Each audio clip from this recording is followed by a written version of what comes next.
साथियों, ये प्रश्न जितना कठिन है उतना ही इसका सरल उत्तर है। यहाँ मैं आपको विस्तार नहीं बल्कि जो प्रश्न है उसका सटीक और कम से कम शब्दों में उत्तर देने का प्रयास करूंगा। आपको लगता होगा कि रामायण एक ही है, जबकि मेरे हिसाब से और बहुत से विद्वानों के भी हिसाब से बहुत सारी रामायण हैं जिनको भिन्न भिन्न महापुरुषों द्वारा अनुवाद किया गया या लिखा गया है। जैसे एक रामायण महर्षि वाल्मीकि ने लिखी है, दूसरी रामायण स्वामी तुलसीदास ने लिखी है, संस्कृत में भी कालिदास ने रघुवंश की रचना की। उसी प्रकार जैन, बौद्ध, सिख और नेपाली में रावण के अलग अलग रचनाएं मिलती हैं। रामायण के जो प्रकार हैं कुछ इस तरह हैं कि अध्यात्म रामायण, आध्यात्मिक रामायण को ब्रह्मांड पुराण से निकाला गया है। ब्रह्मांड पुराण को ही श्री वेद व्यास द्वारा अवतरित किया गया है, अतः आध्यात्मिक रामायण के लेखक व्यास जी ही हुए। अध्यात्म रामायण कहानी को श्री राम को श्री नारायण के अवतार रूप श्री राम के दिव्यता के दृष्टिकोण से बताती है। ये वाल्मीकि के समानांतर 7 कांडों में संगठित है। दूसरी आती है वाल्मीकि रामायण। वाल्मीकि रामायण श्री राजा राम के चरित्र के साथ साथ उस समय का घटनाक्रम को काव्य के रूप में गाया गया है। श्री राम का चरित्र और विवेक के साथ साथ राम के बारे में श्लोक के रूप में काव्य गाया गया है। वशिष्ठ रामायण, यह आमतौर पर योग वाशिष्ठ के रूप में माना जाता है। यह मुख्य रूप से वशिष्ठ और राम के बीच एक संवाद है जिसमें वशिष्ठ अद्वैत वेदांत के कई सिद्धांतों को आगे बढ़ाते हैं। इसमें कई उपाख्यान एवं दृष्टांत कहानियां शामिल हैं। गुरु वशिष्ठ जी ब्रह्मा ऋषि हैं जो श्री राम से बातचीत करने पर इतने आश्चर्यचकित हुए कि कुछ मिनट तक शांत बैठे रह गए कि 14 वर्ष के बालक में इतना विवेक कैसे हो सकता है। 10 ग्रीव राक्षस चरित्र वधम। 10 ग्रीव राक्षस चरित्र वधम कोलकाता की इस पांडुलिपि में 5 कांड हैं। बाल कांड और उत्तर कांड गायब है। अगला है आनंद रामायण। आनंद रामायण का स्रोत भी भगवान वाल्मीकि द्वारा माना जाता है। हालांकि यह श्री राम के जीवन के नंददायक क्षणों के बारे में वर्णित है। इसमें रावण द्वारा सीता का अपहरण और राम द्वारा रामेश्वरम में शिवलिंगम की स्थापना शामिल है, जिसे हनुमान जी की पूंछ भी टूट जाती है।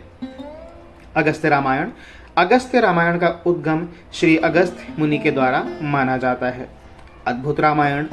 अद्भुत रामायण का उद्गम भी वाल्मीकि रामायण या भगवान वाल्मीकि द्वारा माना जाता है।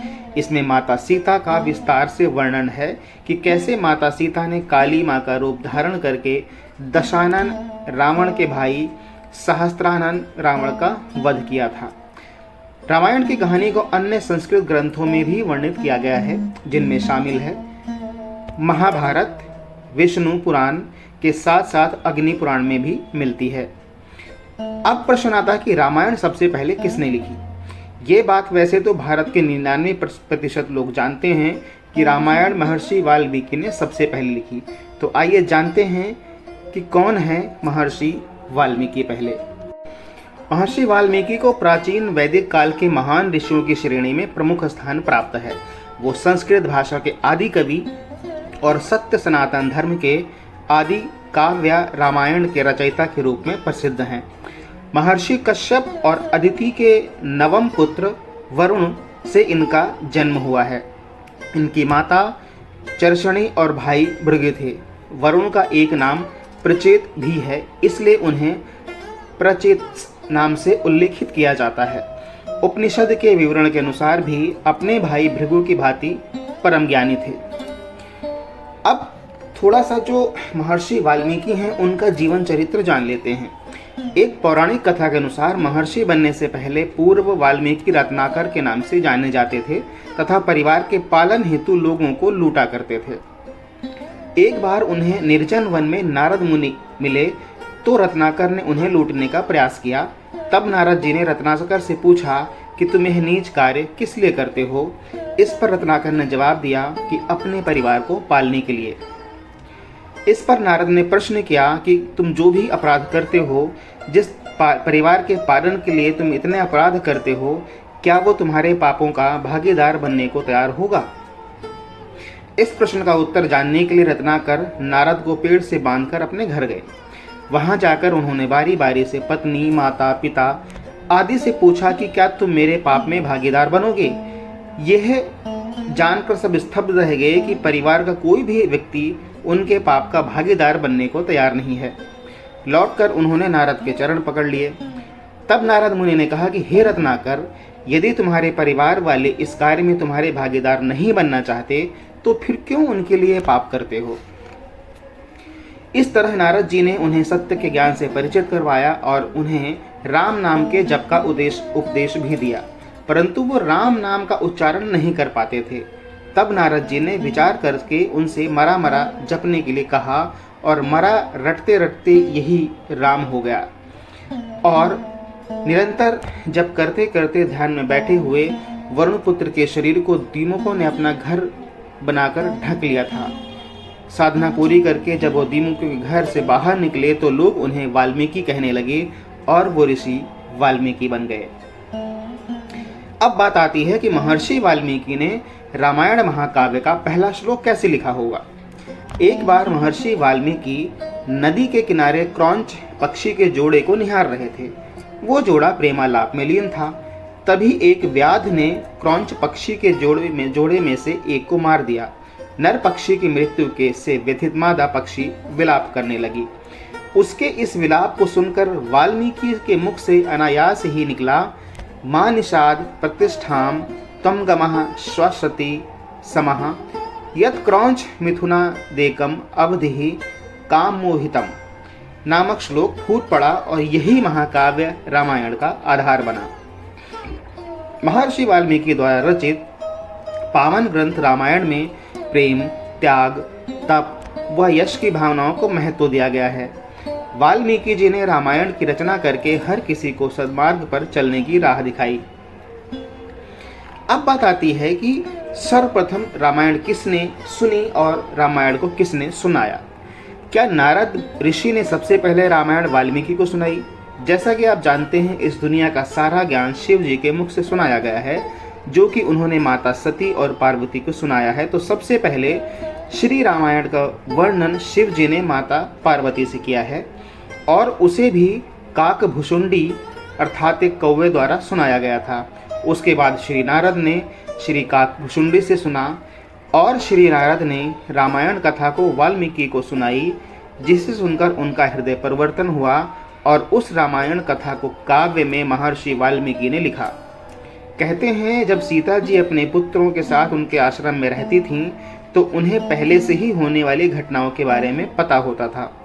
नारद मुनि से उल्टा नाम मरा अर्थात राम नाम की ज्ञान प्राप्ति के बाद वो तपस्यारत हो गए, जिसके हो गए कि उनके ऊपर दीमक से वाल्मी बन गई थी, जिसके कारण उनका नाम वाल्मीकि पड़ गया। वाल्मीकि की अपने ही रामायण अर्थात संस्कृत रामायण में उन्होंने एक घटना का वर्णन करते हुए लिखा है कि एक बार महर्षि तमसा नदी के तट के किनारे स्नान के लिए गए हुए थे। उन्होंने देखा कि वो बहेलिये ने कामरत पक्षी के जोड़े में से नर पक्षी का वध कर दिया और मादा पक्षी विलाप करने लगी। उसके इस विलाप को सुनकर वाल्मीकि के अंदर करुणा जाग उठी और द्रवित अवस्था में उनके मुंह से श्लोक फूट पड़ा, जो कि मैं आपको पहले ही बता चुका हूँ। उसके बाद फिर उन्हें अपने मन के श्राप पर विचार आया और सोचा, मैंने इस श्लोक को कितने लयबद्ध होकर बोला है। और फिर श्री हरि के सबसे प्रिय भक्त श्री नारद जी आ जाते हैं और उन्हें श्री राम की कथा सुनाते हैं। इस दौरान वो श्री राम से भी मिलते हैं। श्री राम के पुत्रों लव और कुश का पालन भी श्री वाल्मीकि जी के आश्रम में ही हुआ था। ये बात आप लोगों को ज्ञात होगी। वाल्मीकि जी ने दोनों पुत्रों को अपनी संस्कृत रामायण को लयबद्ध तरीके में सुनाया, जिसे बाद में दोनों पुत्रों ने गाकर अपने पिता श्री राम को सुनाया था। उससे पहले जब हनुमान जी लंका में अशोक वाटिका में वृक्ष के ऊपर बैठे थे, नीचे माता सीता थीं, तो उनको अपना परिचय देने के लिए उन्होंने पूरी राम कहानी एक भजन के रूप में सुनाई। लेकिन वो रामायण श्री राम जन्म से पहले से लेकर वहीं तक थी जहां तक उन्होंने खुद लंका में प्रवेश किया था और वृक्ष के ऊपर बैठे थे, जिसे सुनकर माता सीता को विश्वास हुआ। फिर श्री राम के पुत्रों श्री लव श्री कुश ने इसी रामायण को अपने पिता श्री राम को सुनाया था। साथियों, ध्यान देने वाली बात इसमें यह भी है कि गोस्वामी तुलसीदास महाराज ने रामायण को संस्कृत से अवधी भाषा में लिखा था। हरि अनंत हरि कथा अनंता करहि सुनहि बहुविधि सब संता। तुलसी बाबा तो पहले ही कह गए हैं कि हरि अनंत है, उनकी कथाएं भी अनंत हैं। इन कथाओं को संत लोग बहुत बहुत तरीके से कहते सुनते हैं। सनातन धर्म ही सत्य है और सत्य ही सनातन है, जिसका उदाहरण कुछ इस प्रकार है कि विष्णु पुराण में सभी 9 ग्रहों सूर्य चंद्र आदि का वर्णन मिलता है, लेकिन दूरी भी योजना में बताई गई है और उनका आकार भी बताया गया है, जिससे बृहस्पति ग्रह जो कि देवताओं के गुरु को सबसे बड़ा बताया गया है, 9 ग्रह जिन्हें नवग्रह भी